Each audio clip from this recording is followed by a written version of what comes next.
ইহুদিরা মদিনা অপেক্ষায় বসেছিল শেষ নবীর আগমনের জন্য। সারা দুনিয়া বাদ দিয়ে তারা মদিনা কি করছে? এখন সারা দুনিয়া বাদ দিয়ে জেরুজালেমে কি করছে বলেন? দাজ্জালের আগমনের জন্য অপেক্ষা করছে। খুব সুন্দর করে বোঝার চেষ্টা করেন, এখানে অনেক কিছু আছে এই অংশটুকুর মধ্যে। মদিনা ইহুদিরা আগে থেকেই ঘাঁটি গেড়েছিল, কারণ তাদের তাওরাত, জাবুর এবং যে ওল্ড টেস্টামেন্ট, নিউ টেস্টামেন্ট, এগুলোতে আছে যে শেষ নবী মুহাম্মদ সাল্লাল্লাহু আলাইহি ওয়াসাল্লাম আসবেন আরবের সম্ভ্রান্ত বংশ থেকে, যার নাম হবে আহমদ। কি নাম হবে?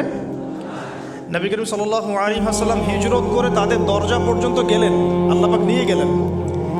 এমনকি নবী সাল্লাল্লাহু আলাইহি ওয়াসাল্লাম বেশ কয়েক মাস তাদের কিবলা অনুসরণ করে নামাজও পড়লেন, তাদের সাথে মদিনা সনদ করলেন, মনে আছে? কিন্তু তারপরেও কেন তারা নবী সাল্লাল্লাহু আলাইহি ওয়াসাল্লামকে স্বীকার করল না? কারণ নবী সাল্লাল্লাহু আলাইহি ওয়াসাল্লাম বনু ইসরাঈল থেকে আসেন নাই, বনু ইসমাঈল থেকে এসেছেন। কথা বুঝতে পারছেন?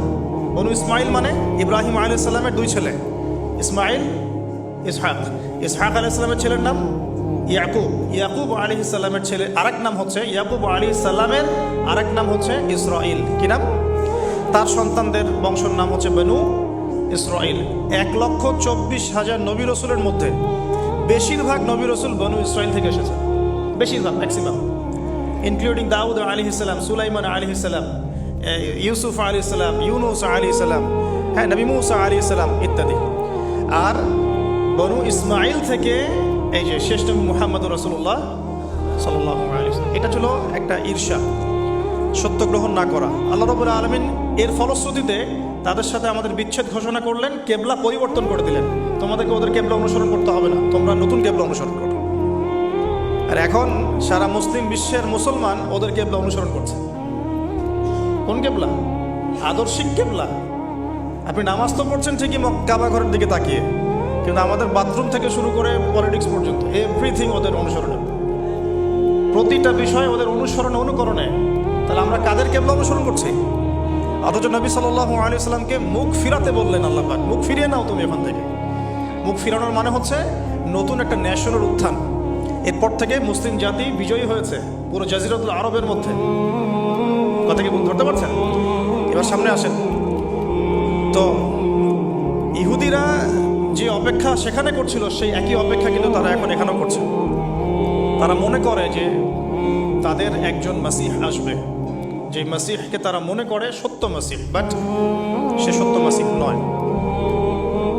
আল্লাহ রাব্বুল আলামিন তাদেরকে তাদের পাপের কারণে এমনভাবে আযাব এবং গজব পরীক্ষায় ফেলেছেন যে তারা মিথ্যা মাসিহকে সত্য মনে করছে।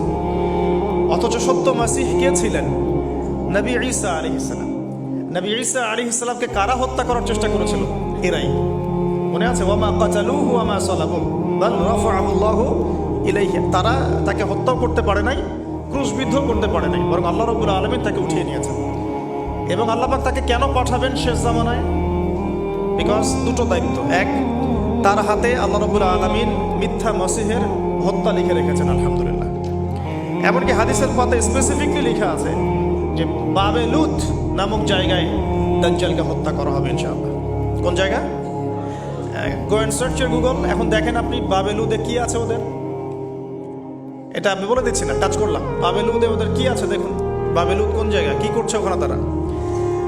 আর আরেকটা মিশন হচ্ছে তার, ঈসা আলাইহিস সালাম শেষ জামানায় এসে 40 ইয়ার্স, 40 বছর সারা দুনিয়ায় আবারও সে ইসলামী খেলাফা কায়েম করবেন ইনশাআল্লাহ।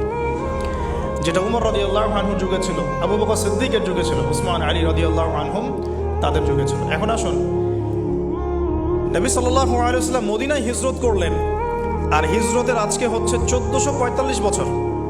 কত বছর? এই যে আমি যখন লেকচার দিচ্ছি, নবী সাল্লাল্লাহু আলাইহি ওয়াসাল্লামের হিজরতের 1445 বছর পরে। সুবহানাল্লাহ। এতদিন পরে এই দিন যে সারা দুনিয়ার আনাচে কানাচে ছড়িয়ে গেছে, এটাই তো প্রমাণ করে ইসলাম একটা সার্বজনীন জীবন ব্যবস্থা। এই যে মালয়েশিয়াতে কি নবী সাল্লাল্লাহু আলাইহি ওয়াসাল্লাম পায়ে হেঁটে এসে দাওয়াত দিয়ে গেছেন? এখানে লক্ষ লক্ষ কোটি কোটি মানুষ মুসলিম, আল্লাহু আকবার। সাইবেরিয়াতে মুসলিম আছে, অস্ট্রেলিয়াতে মুসলিম আছে, আফ্রিকায় মুসলিম আছে, আপনি ইউরোপে যান সেখানে মুসলিম পাচ্ছেন। ওই যে আফ্রিকার ওই যে ঘানা, নাইজেরিয়া ইত্যাদি, জিম্বাবুয়ে, কেনিয়া, ওই আবিসিনিয়া, ইথিওপিয়া, ইরিত্রিয়াতে পর্যন্ত আপনি গিয়ে মুসলিম পাবেন। আল্লাহু আকবার। তো এটাই তো প্রমাণ করে যে ইসলাম আল্লাহ রাব্বুল আলামিনের পক্ষ থেকে একটা মানে কি বলবো সর্বস্বীকৃত এবং চূড়ান্ত একটা জীবন বিধান। তো এখন নবী সাল্লাল্লাহু আলাইহি ওয়াসাল্লামের হিজরতের হয়ে গেল 1445 বছর, আর নবীজি এসেছেন মানেই কিয়ামতের আলামত শুরু হয়ে গেছে। নবীজি কি বলেছেন? কিয়ামতের প্রথম আলামত হচ্ছে আমি নিজেই, আমার আগমনটাই হচ্ছে কিয়ামতের আলামত সুগরা, ছোট। আমার যে আগমন এবং কোরআন চলে আসছে, রেভলিউশন বন্ধ, এটাই তো আমার ওফাত, এটাই তো হচ্ছে কিয়ামতের প্রথম আলামত। 1445 বছর পরে আমাদের কি বোঝার বাকি আছে যে আমরা এখন ক্লোজিং টাইমের দিকে যাচ্ছি? এটা বোঝার জন্য কি আপনার পিএইচডি করার দরকার আছে? চোখের সামনে নগ্ন মেয়েদের চলাফেরা, মেয়েরা ছেলেদের পোশাক পরে ঘুরে বেড়াচ্ছে, ছেলেরা মেয়েদের, হাইলি কনস্ট্রাক্টেড বিল্ডিংস, রিবার, ব্যাপকতা, ন্যায় অন্যায়ের মানদণ্ড পাচ্ছেন না, আল্লাহ পাকের হুকুম আহকাম উঠে যাচ্ছে, নামাজ পর্যন্ত উঠে যাচ্ছে, আর কি দেখার বাকি আছে আলামত? এরপরেও কিছু মানুষকে বোঝাতে হয় যে এটা শেষ জামানো চলছে, এটাই দুঃখের ব্যাপার।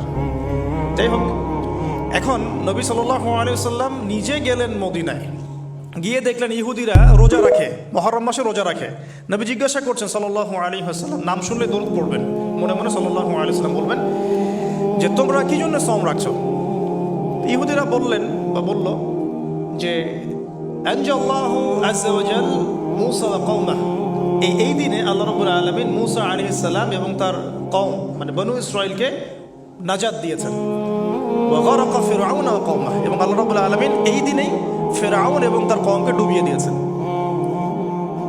এই দিনে আল্লাহ রাব্বুল আলামিন মূসা আলাইহিস সালাম আর ফিরআউনকে মূসা আলাইহিস সালাম এবং তার সাথীদেরকে উদ্ধার করেছেন, ফিরআউন এবং তার দলবলকে ডুবিয়ে দিয়েছেন। কোন সাগরে? লোহিত সাগর। এজন্য শুকরিয়া স্বরূপ মূসা আলাইহিস সালাম সওম রেখেছেন, এজন্য আমরাও সওম রাখি। তখন নবী সাল্লাল্লাহু আলাইহি ওয়াসাল্লাম বললেন যে নাহনু আহাক ওয়া আউলা বিমূসা মিনকুম, আমরা মানে উম্মতে মুহাম্মাদি, আমরা তোমাদের চাইতে মূসা আলাইহিস সালামের অনেক বেশি হকদার বেশি। এজন্য আমরা এই 10ই মুহররম সওম রাখি, আশুরার দিন। আর নবীজি বললেন তোমরা খালিফুল ইয়াহুদ, তোমরা ইহুদিদের বিরোধিতা করো। তাই তিনি বলছেন আমি আগামী বছর বেঁচে থাকলে 9 তারিখ বা 11 তারিখ আরও একটা সওম বেশি রাখবো।